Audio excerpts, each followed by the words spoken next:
His band was the Breakfast Club. She joined them later on as the drummer and then later became singer. She didn't form the band. No, in the script it said she joined the Dan band. No, she joined Dan's band, not the Dan band. According to the internet, that's the question. That's all right. This one is right because I read the book. Who was the support act featured on Madonna's first U.S. tour in 1985? Jail. Devo. Sabrina. Red Hot Chili Peppers. Laura. They Might Be Giants. They Might Be Giants is a really good guess because it's a band near and dear to my heart, but it's the Beastie Boys. The Beastie Boys. What? Yeah. And I read their 9,000-page book, and that tour did not go very well for the Beastie Boys. They were booed constantly. Well, I feel if you're going to watch Madonna, that's not really the type of music you're into that the Beastie Boys play. Right. And they only had You Gotta Fight for Your Right. To party! That was the only song anybody knew by the Beastie Boys, and they. Yeah, I would have never parents guessed. just don't understand. I would have never guessed Beastie Boys because I wouldn't have paired those two up. Madonna had a hand in shaping. Madonna formed several different bands of her own over the next few years: Madonna and the Sky, the Millionaires, and Emmy, and the Breakfast Club, and Madonna, and the Dan band. She joined the Dan band. She joined the Dan band after she met him. Okay, well, everyone gets a point for that one then.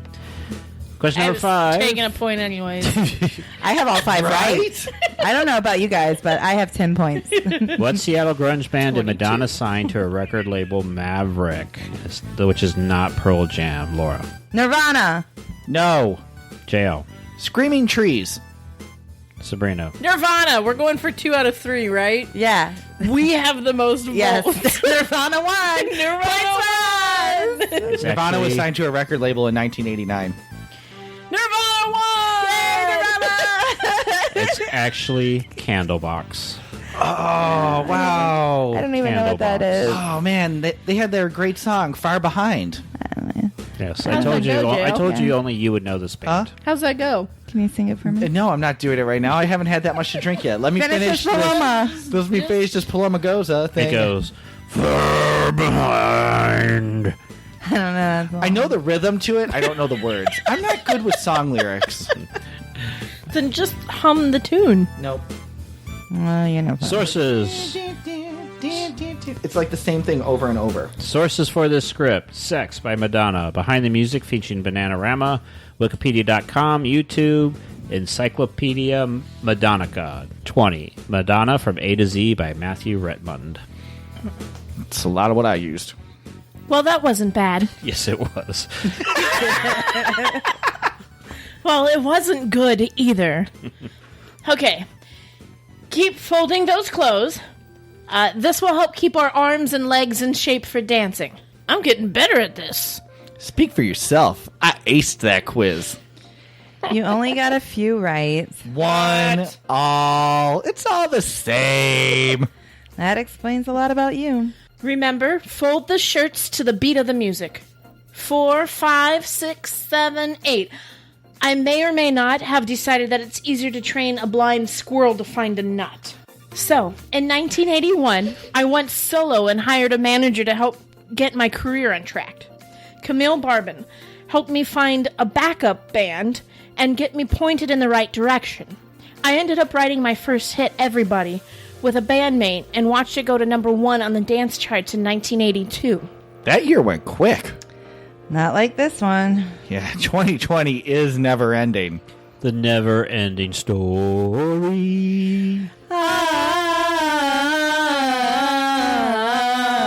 This quarantine's taught you how to harmonize. That was really good. That was really good. Stop it. You're making my story never-ending.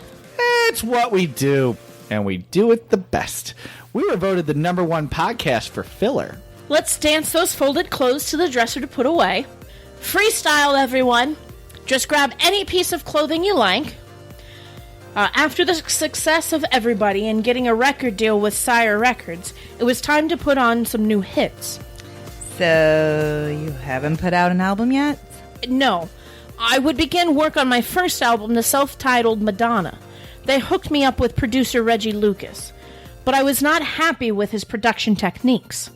She moved in with me, John Jellybean Bennett's, and I helped her finish the album. I think it's Benitez. Okay. And do over.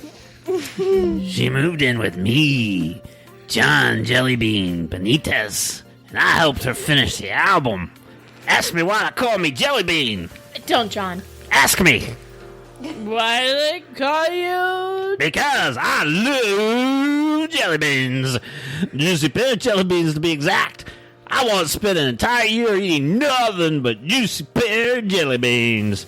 I had to be hospitalized twice and hospitalized. Why do I always get stuck with the lines after Chris? Because I know I'm probably spitting out my liquid. Truth. That album used some new technology of the time, like the Linn drum machine, Moog bass, and the OBX synthesizer.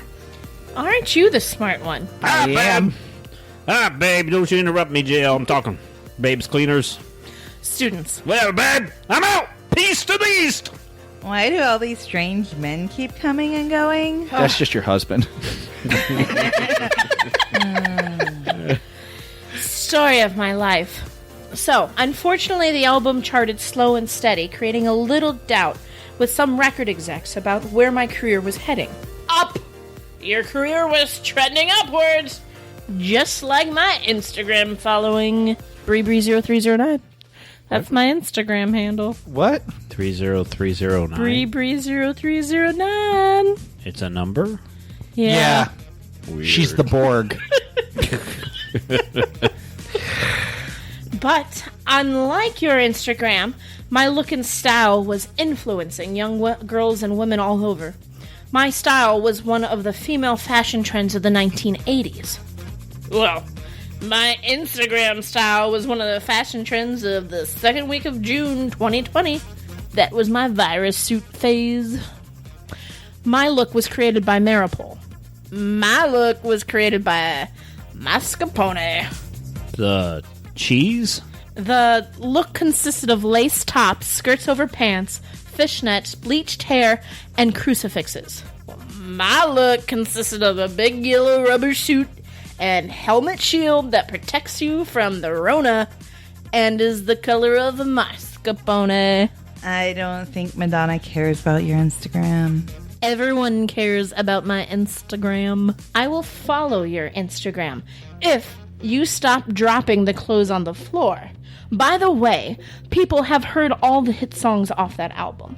They know every word to Lucky Star, Holiday, and Borderline. On holiday. That's Green Day. And I don't think their version of Holiday got them on American Bandstand. I'm pretty sure it didn't also inspire people to start to dress like them either. Keep freestyling, people. Almost all the clothes are put away. I actually started to wear eyeliner like Billy Joe Armstrong after that. Not the same.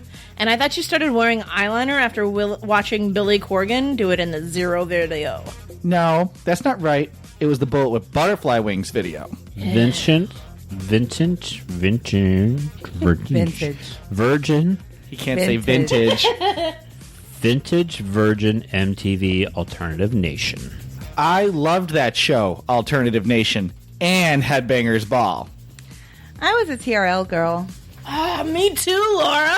I was once on Times Square and they showed me on TV eating a hot dog with ketchup. I'm not a fan of hot dogs. I wish that I could have gone to watch TRL live once. No. Laura, you don't understand. I was shown eating a hot dog with ketchup. I'm from Chicago, and you don't do that if you're from Chicago. I had family see me, and now I can't go back without fearing someone is going to hit me with a ketchup bottle. Why would they hit you with a ketchup bottle?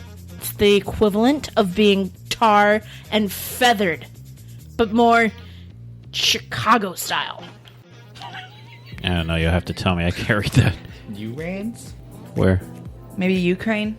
I'd go with Ukraine. Oh, Uranus. I don't think that's it. All right, that's not better. That's not how you spell that.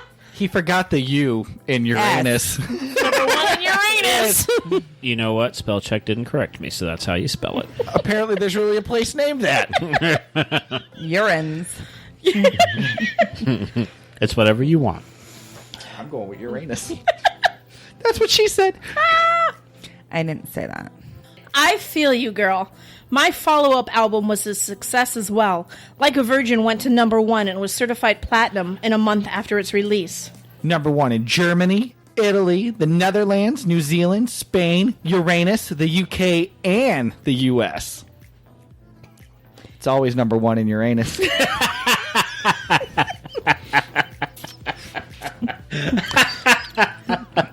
That's what Sean Penn would say. It's always poking up. It was the first album by a female to sell over 5 million copies. And it had a catchy title track. And also made me the Material Girl. That's my favorite song. Really? That's because I'm a material boy living in a material world. But didn't you get into a little trouble with Like a Virgin? I seem to remember some stick-in-the-mud groups that did not like the song or video because they felt it promoted premarital sex. Well, that's because it promoted premarital sex. And they had a stick in Uranus. That's right. It promoted premarital Uranus sex. I remember watching the 1984 MTV Video Music Awards when you performed that song wearing a wedding dress on top of a giant cake. That's because you're old. Actually, JL, it's considered one of the most iconic performances of all time. Back to the Material Girl, or Boy Like Me. That song reached #2 on the charts and also had a famous video attached to it. Yeah, you recreated Marilyn Monroe from Diamonds Are a Girl's Best Friend. Okay, everyone, take 5. I'm glad that is your favorite song of mine, JL. You're welcome. My popularity was soaring and taking me to new heights. I started my first movie, Desperately Seeking Susan. It did well and had the hit song Into the Groove. I was getting into a groove and put out another #1 song called Crazy For You. I would perform that song in the film Vision Quest and watch 17 of my songs crack the top 10, all while I changed my persona with each hit. Seems like everything was just falling into place. I mean, the only thing missing was someone to love. Maybe she was looking for love in all the wrong places. No. And do you always do that? Always. Well, I was dating Sean Penn for a while. Ended up marrying him in 1985 on my birthday. On top of a marriage, I also made the movie Shanghai Surprise with him. Good times. Fast times even. There seems to be something off about Sean Penn. There is something off about all the men who just walk in and out of here. All axes. I'm just looking for some bud and some waves. I think Sean Penn is stuck as his character, Jeff Spicoli from Fast Times in Ridgemont High. I don't know who this Sean Penn guy is that you keep talking about. Hey, where's Mr. Hand? Sean Penn had a breakdown a couple of years ago over the alleged abuse and torture the paper said he did to me. Because he is a method actor, he is now stuck in his Jeff Spicoli character. Hey there, pretty lady. I even testified to the fact that he never hit me, but it didn't help. Spicoli, why don't you go to the Stop and Rob and get a Pabst? Haha, gnarly idea, lady. I'm going to the one by Mystic River. Sam works there. He always has 21 grams for me. Huh, I'll get some milk there, too. Bye. Was that a subtle plug for Sean Penn movies? Didn't you get a Raspberry Award for Worst Actress for Shanghai Surprise? Why don't we talk about my third album, True Blue, instead? You shot right past it. True Blue was inspired and dedicated to Sean Penn. Was it a themed album about punching paparazzi? No. Well, sort of. Not really. But I had 5 hit singles off of it: Live to Tell, Papa Don't Preach, True Blue, Open Your Heart, and La Isla Bonita. It topped the charts in 28 countries. It still remains my best-selling studio album with sales of 25 million copies. I'm going to write a parody song called Papa Roach Don't Preach. What an incredibly odd thing to say. You know, he's really easy to tune out. Is he? Yes. Nope. So, do you want to start the next lesson, which involves Windex, or hear about the blonde ambition